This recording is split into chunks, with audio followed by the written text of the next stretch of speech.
हिमालय की गोद में एक ऐसा पर्वत है जो लाखों सालों से खड़ा है, पर आज तक कोई इंसान उस पर चढ़ नहीं पाया। यह एक ऐसी जगह है जहां समय का एहसास नहीं होता, कंपास काम नहीं करता और विज्ञान भी इसे पूरी तरह समझ नहीं पाता।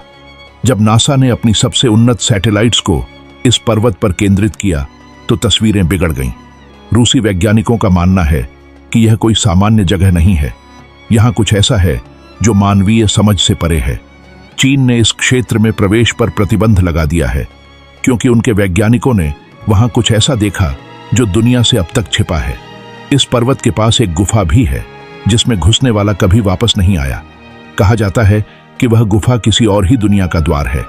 यह पर्वत सिर्फ एक पहाड़ नहीं बल्कि अपने आप में एक रहस्य है, एक शक्ति है और शायद भगवान शिव का असली धाम।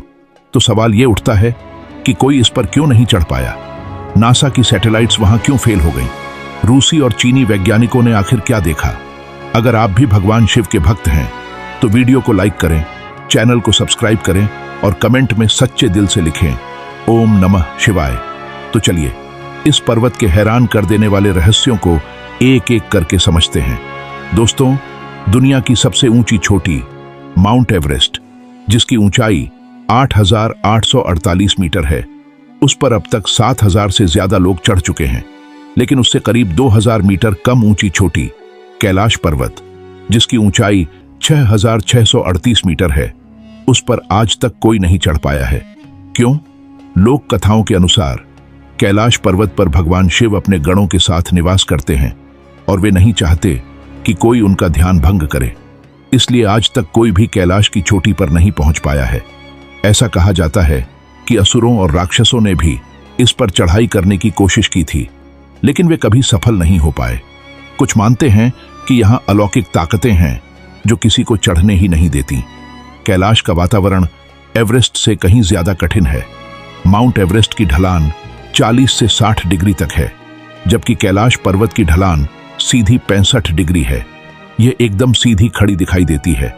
कई पर्वतारोहियों ने बताया कि कैलाश के पास पहुंचते ही दिल की धड़कन तेज हो जाती है और कमजोरी महसूस होती है। जैसे जैसे कैलाश से नीचे उतरते हैं या उससे दूर होते हैं, मन हल्का होने लगता है। सबसे चौंकाने वाली बात यह है कि कैलाश की तलहटी में एक दिन 1 महीने के बराबर होता है। यहाँ मौजूद कुछ तरंगों की वजह से जो व्यक्ति वहां एक दिन भी बिताता है, उसके शरीर में महीनों के बराबर क्षरण हो जाता है। उदाहरण के लिए, अगर आप आमतौर पर 1 महीने में 4 बार नाखून काटते हैं, तो यहां आपको एक दिन में ही 4 बार काटने पड़ेंगे। इसे विज्ञान में फास्ट एजिंग कहा जाता है। रूसी वैज्ञानिकों ने कैलाश पर सबसे ज्यादा खोज की है। कभी साल भर उनके कैंप कैलाश क्षेत्र में लगे रहते थे। उनके अनुभवों के अनुसार नाखून, बाल और दाढ़ी दिन भर में ही कई गुना बढ़ जाते हैं। क्लीन शेव चेहरा सुबह होता है और रात तक घनी दाढ़ी निकल आती है। साल 2001 में चीन ने दुनिया के कुछ शीर्ष पर्वतारोहियों को कैलाश पर चढ़ने की अनुमति दी, लेकिन सभी प्रयास असफल रहे। एक बार एक ब्रिटिश, एक अमेरिकी और 2 रूसी पर्वतारोही, चारों ने कैलाश के नीचे स्थित जलाधारी तक पहुंचने की कोशिश की। 1 हफ्ते तक उनका कोई पता नहीं चला। जब वे लौटे तो उनके चेहरे बदल चुके थे। आंखें अंदर धंसी हुई, बाल और दाढ़ी झाड़ियों की तरह, शरीर में ऐसी थकावट मानो सालों का बुढ़ापा 1 हफ्ते में आ गया हो। कुछ ही हफ्तों में चारों की मृत्यु हो गई।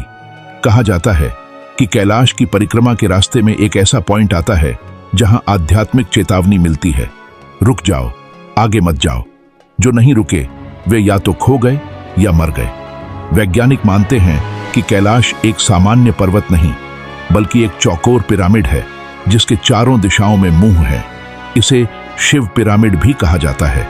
रूसी पर्वतारोही सर्गेई सिस्टयाकोव ने बताया कि जैसे ही वे कैलाश पर चढ़ने लगे, उनके शरीर में जकड़न और ऐंठन शुरू हो गई। सिर भारी हो गया, जैसे किसी अदृश्य शक्ति ने पकड़ लिया हो। इसका कारण यहाँ की अत्यधिक चुंबकीय शक्ति है, जिसकी वजह से कंपास भी काम नहीं करता। दिमाग भ्रमित हो जाता है और कैलाश कभी दाईं, कभी बाईं, कभी ऊपर, कभी नीचे दिखता है। यह एक पवित्र स्थल है जहां कोई और नहीं, स्वयं महादेव निवास करते हैं। इसीलिए चीन ने यहां चढ़ाई पर पूरी तरह रोक लगा दी है। कहा जाता है कि 1928 में बौद्ध भिक्षु मिलारेपा अकेले कैलाश पर चढ़ाई करने में सफल हुए थे। वे लौटे, लेकिन उन्होंने बस यही कहा, कैलाश पर कोई मत चढ़ो, वहां भगवान शिव हैं, उन्हें परेशान मत करो। दोस्तों, धरती के एक छोर पर उत्तरी ध्रुव है, दूसरे छोर पर दक्षिणी ध्रुव, और इन दोनों के बीचों बीच स्थित है हिमालय। हिमालय के हृदय में जो पर्वत विराजमान है वह है कैलाश पर्वत। कैलाश, जिसे सिर्फ एक पर्वत नहीं बल्कि धरा का केंद्र माना गया है, उसकी तलहटी में स्थित मानसरोवर, एक पवित्र झील जिसे स्वयं शिव का धाम कहा गया है। वैज्ञानिकों की भाषा में इसे एक्सिस मुंडी कहते हैं, यानी दुनिया की नाभि। वह बिंदु जहां आकाश और पृथ्वी, प्रकृति और चेतना, भूत और भविष्य आपस में मिलते हैं। रूसी वैज्ञानिकों का कहना है कि यही वह स्थान है जहां अलौकिक ऊर्जा का प्रवाह होता है और जहां आप ईश्वरीय शक्तियों से संपर्क कर सकते हैं। कुछ मान्यताओं के अनुसार कैलाश के ऊपर स्वर्गलोक है और नीचे की ओर मृत्युलोक।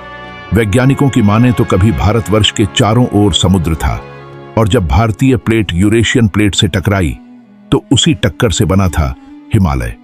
इस घटना को हुए करीब 10 करोड़ वर्ष हो चुके हैं, लेकिन पौराणिक कथाओं में कहा गया है कि कैलाश पर्वत वही प्राचीन मेरू पर्वत है। और अगर आप ध्यान से देखें तो यह पर्वत एक शिवलिंग की आकृति में नजर आता है, साल भर बर्फ की चादर ओढ़े, शांत, स्थिर, गूढ़ और रहस्यमय। अब बात करते हैं उस रहस्य की जिसने नासा जैसे संगठन को भी चौंका दिया। कई देशों ने कोशिश की कि हेलीकॉप्टर से कैलाश पर्वत तक पहुंचा जाए, लेकिन जैसे ही हेलीकॉप्टर कैलाश के समीप पहुंचा, सभी यंत्र फेल हो गए। कम्युनिकेशन डेड हो गया, नेविगेशन फेल हो गया और जीपीएस भी गायब हो गया। विज्ञान भी वहां मौन हो गया। वैज्ञानिक डर गए और अपनी खोज को वहीं समाप्त कर दिया, क्योंकि अब वे मान चुके थे कि यह कोई सामान्य पर्वत नहीं है, यहां कोई अदृश्य शक्ति है। इतना ही नहीं, वैज्ञानिक बताते हैं कि कैलाश पर्वत स्थिर नहीं है। जी हां, यह पर्वत अपने स्थान पर घूमता रहता है और इसलिए यहां जाने वाला हर व्यक्ति दिशा भ्रम का शिकार हो जाता है।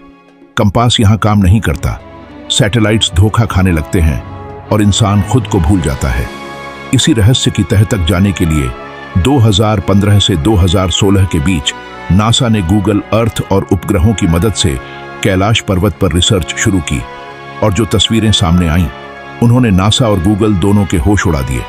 जी हां दोस्तों, उन तस्वीरों में कोई आकृति नहीं, कोई परछाई नहीं, बल्कि स्वयं भगवान शिव ध्यान मुद्रा में विराजमान दिखाई दिए।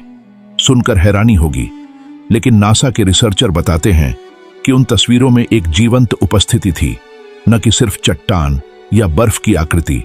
एक ऐसी उपस्थिति जिसे देखकर आंखें झुक जाती हैं, मन शांत हो जाता है और विज्ञान भी नतमस्तक हो जाता है। तो सवाल यह नहीं है कि क्या भगवान शिव कैलाश पर विराजमान हैं, सवाल यह है कि क्या हम उनके दर्शन के योग्य हैं, क्योंकि जहां शिव स्वयं निवास करते हों वहां कोई साधारण आत्मा कदम भी नहीं रख सकती। कैलाश पर्वत सिर्फ एक पर्वत नहीं है, यह शिव का साक्षात निवास, एक चैतन्य शक्ति और धरती पर स्वर्ग का द्वार है। दोस्तों, वीडियो पसंद आ रहा हो तो कमेंट में हर हर महादेव अवश्य लिखें। कैलाश पर्वत एक ऐसा स्थान जहां तक विज्ञान की पकड़ नहीं पहुंची और जहां हर कदम के साथ रहस्य और गहराता चला जाता है। ऐसा कहा जाता है कि कैलाश पर्वत के नीचे सैकड़ों मील लंबी एक रहस्यमय गुफा छिपी हुई है। प्राचीन समय में इस गुफा में कई महान योगियों ने समाधि ली थी और यहीं पर उन्होंने गहन योग साधना की। जब इस गुफा के भीतर करीब 100 मीटर की गहराई तक जाया गया तो वहां हड्डियों के ढेर मिले।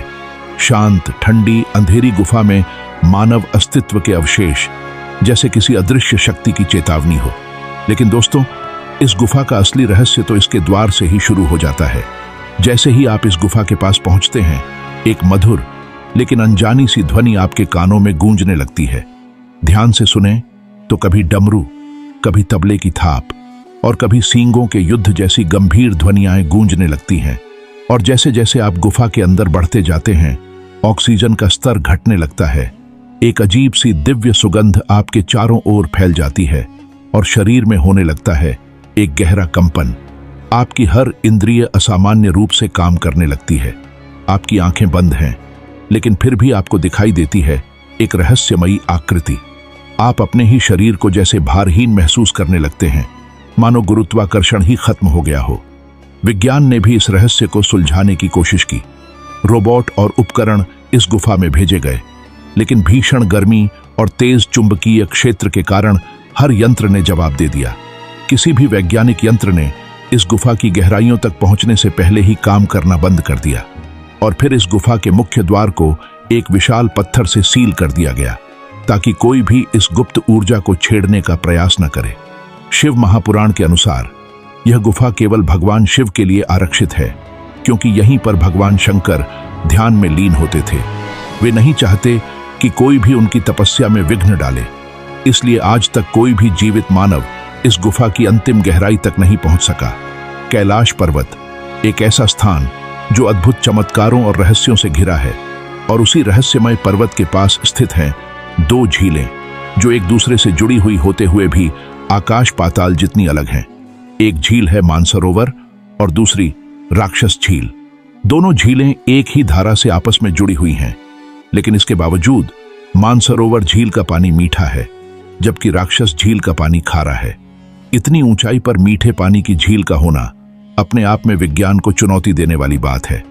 तिब्बत के पठारी क्षेत्र में जहां लगभग सभी झीलें खारे पानी की हैं, वहीं मानसरोवर झील दुनिया की सबसे ऊंचाई पर स्थित मीठे पानी की पहली झील है। अब जरा इन झीलों के नामों और उनकी कहानियों पर ध्यान दीजिए। मानसरोवर एक संस्कृत शब्द है जो मानस, मन और सरोवर, झील से मिलकर बना है, अर्थात मन का सरोवर। पुराणों में इसे क्षीर सागर के रूप में भी वर्णित किया गया है, जहां से विष्णु और लक्ष्मी शेषनाग की शैया पर संसार का संचालन कर रहे हैं।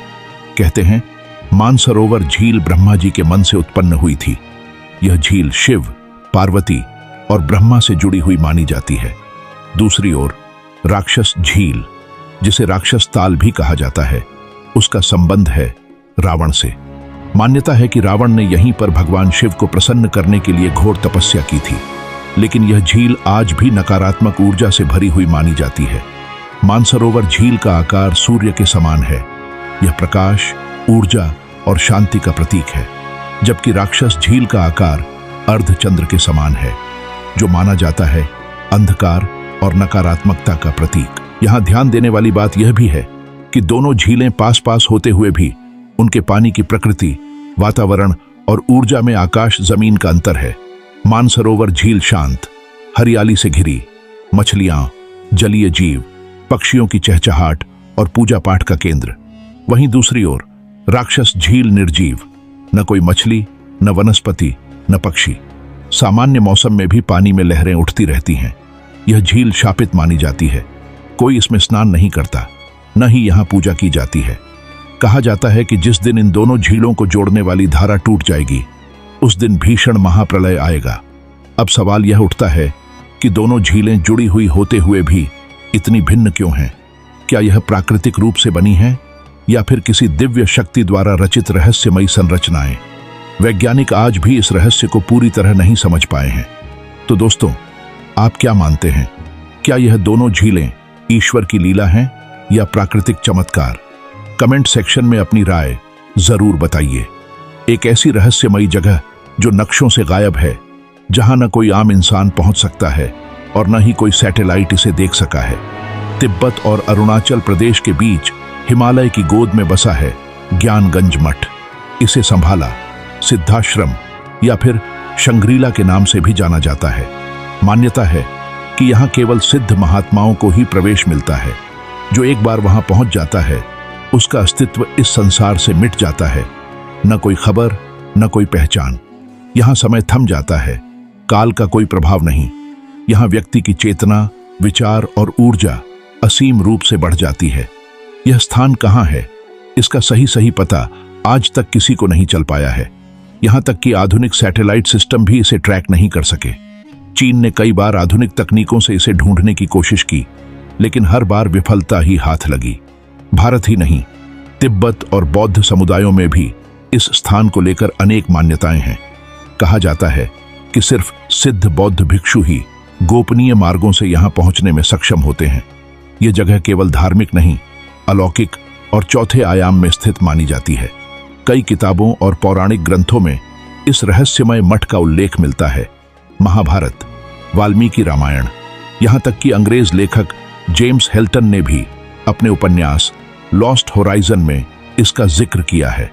कई लोग मानते हैं कि यह घाटी दूसरे लोक से जुड़ी है।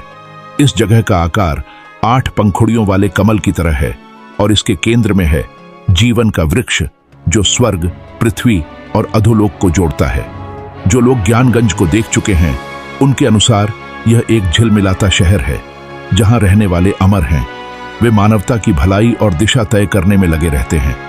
ध्यान देने वाली बात यह है कि यह जगह किसी धर्म से सीमित नहीं है। यहां वही पहुंच सकता है जो खुद को इसके योग्य बना ले।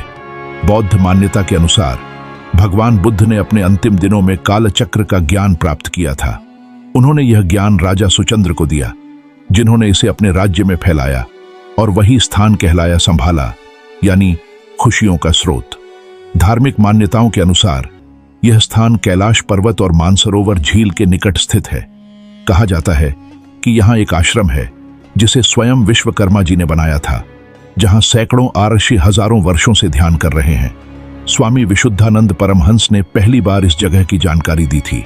शांग्रीला घाटी, जिसका अनुमानित क्षेत्रफल 10 वर्ग किलोमीटर है, भारत की सीमा से लंबियाधुरा पास के रास्ते यहां पहुंचा जा सकता था, जो 1962 के भारत चीन युद्ध के बाद बंद हो गया। प्राचीन समय में साधु संत धारचूला, गूंजी कुंड, पार्वती ताल होते हुए लंबियाधुरा पास तक पहुंचते थे, जहां से 10,500 फीट नीचे ज्ञानगंज की अनुमानित स्थिति मानी जाती है। लेकिन यह जगह मानी जाती है चौथे आयाम में स्थित, इसलिए आम लोगों की नजरों से हमेशा के लिए ओझल है। तो दोस्तों, क्या ज्ञानगंज मठ वाकई एक स्थान है या फिर सिर्फ एक आध्यात्मिक कल्पना? क्या अमृता, चेतना और चौथे आयाम की बातें सिर्फ कहानियों तक सीमित हैं या फिर वो सचमुच हमारे ही बीच कहीं छिपा है? आपकी राय क्या है? कमेंट सेक्शन में जरूर बताइए। कैलाश पर्वत और उसके आसपास का अलौकिक रहस्य। आपने हिमालय के सौंदर्य की बात सुनी होगी, लेकिन कैलाश पर्वत यह केवल एक पर्वत नहीं, बल्कि देवताओं का निवास, आत्माओं का मार्ग और सिद्धों की साधना स्थली है। रूसी वैज्ञानिकों ने जब कैलाश पर्वत और उसके परिवेश पर गहन अध्ययन किया तो उन्हें ऐसी ऊर्जा तरंगें मिली जिन्हें सामान्य विज्ञान अभी पूरी तरह समझ नहीं पाया है। उनकी यात्रा ने उन्हें पहुंचाया तिब्बत के प्राचीन मंदिरों तक, जहां धर्मगुरुओं से हुई एक मुलाकात ने इस रहस्य से पर्दा उठाया। धर्मगुरुओं ने बताया कि कैलाश पर्वत के चारों ओर अलौकिक ऊर्जा का एक घेरा है, जहां आज भी तपस्वी टेलीपैथिक संपर्क के जरिए आध्यात्मिक गुरुओं से संवाद करते हैं। टेलीपैथी, बिना किसी उपकरण के किसी दूर बैठे व्यक्ति से संवाद करने की शक्ति, जहां न भाषा की सीमा है न दूरी का बंधन। क्या आप यकीन करेंगे कि आज भी कुछ साधक इस शक्ति का प्रयोग कर दूसरी आत्माओं से संपर्क करते हैं? प्राचीन शास्त्रों के अनुसार हिमालय कभी देवताओं का घर हुआ करता था। यहीं ब्रह्मा, विष्णु और महादेव का वास था और यहीं स्थित था इंद्र का नंदन कांड। गंधर्व, यक्ष और अप्सराओं के लोक सब इसी दिव्य क्षेत्र के आसपास माने जाते हैं। मुंडकोपनिषद में वर्णित सूक्ष्म शरीरधारी आत्माओं का संघ यहीं उत्तराखंड से कैलाश पर्वत तक फैला हुआ माना गया है। यह आत्माएं किसी सामान्य व्यक्ति को दिखाई नहीं देती, पर जब पृथ्वी संकट में होती है तो ये सामने आकर नेक और धर्मशील व्यक्तियों की सहायता करती है। यह क्षेत्र आध्यात्मिक साधना, शोध और ऊर्जा संरक्षण के लिए सर्वोत्तम बताया गया है। पौराणिक इतिहास भी इस रहस्य को पुष्ट करता है। कैलाश को साक्षात स्वर्ग का द्वार कहा गया है। और जानिए एक और चौंकाने वाली बात, मान्यता है कि धन के देवता कुबेर की नगरी अलकापुरी कैलाश के समीप ही स्थित है। हालांकि आज तक कोई भी इसकी सटीक स्थिति खोज नहीं पाया है। यही नहीं, यहीं से भगवान विष्णु के कर कमलों से निकली गंगा पर्वत की चोटी पर गिरती है, जहां से महादेव उसे अपनी जटाओं में समेटकर धरती पर निर्मल गंगा धारा के रूप में प्रवाहित करते हैं। कुछ लोग यह भी दावा करते हैं कि कैलाश पर्वत के नीचे सोने की विशाल खदानें हैं, जिसे कुबेर की संपत्ति माना जाता है। लेकिन यह सच्चाई आज भी किसी गूढ़ रहस्य की तरह धुंध में छिपी हुई है। कैलाश पर्वत की रहस्यमयी ध्वनि और आकाश में दिखती 7 रंगों की लाइटें, अगर आप कभी कैलाश पर्वत या मानसरोवर झील की यात्रा पर जाएं, तो आपको एक बेहद अजीब पर लगातार सुनाई देने वाली आवाज महसूस होगी। ऐसा लगेगा जैसे आसमान में कोई एरोप्लेन उड़ रहा हो। लेकिन जब आप ध्यान से सुनते हैं तो वह आवाज किसी इंजन की नहीं, बल्कि डमरू की गूंज या ओम की ध्वनि जैसी प्रतीत होती है। क्या यह केवल बर्फ के पिघलने की आवाज है, या फिर कुछ और। वैज्ञानिकों का अनुमान है कि यह ध्वनि बर्फ, हवा और ऊंचाई की अद्भुत संगति से बनती है। लेकिन ऐसा भी संभव है कि यहाँ का प्राकृतिक वातावरण ओम जैसी ध्वनि को खुद जन्म देता हो। अब बात करते हैं रोशनी की। कई यात्रियों और साधकों ने बताया है कि कैलाश पर्वत के शिखर पर कभी कभी 7 रंगों की रोशनी आसमान में चमकती हुई दिखाई देती है। 7 रंगों की लहरें, जैसे इंद्रधनुष नाच रहा हो। नासा के वैज्ञानिकों के अनुसार यह हो सकता है यहाँ के चुंबकीय क्षेत्र के कारण हो, क्योंकि कैलाश पर्वत का चुंबकीय बल इतना प्रभावशाली है कि यह धरती और आकाश के बीच ऊर्जा का सेतु बनाता है।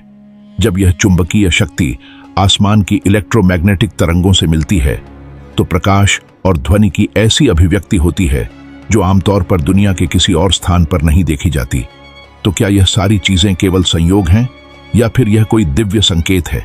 ओम की ध्वनि, जिसे सृष्टि की मूल ध्वनि माना जाता है, कहीं यही तो नहीं उस परम ऊर्जा की प्रतिध्वनि जो कैलाश की चोटी पर आज भी जीवंत है? तो दोस्तों, यह था कैलाश पर्वत से जुड़ा एक और रहस्य। क्या आपको इस वीडियो में कुछ ऐसा जानने को मिला जो आपने पहले कभी नहीं सुना था? अपने विचार नीचे कमेंट में जरूर बताइए। अगर वीडियो पसंद आया हो तो लाइक करें, शेयर करें और चैनल को सब्सक्राइब करना ना भूलें।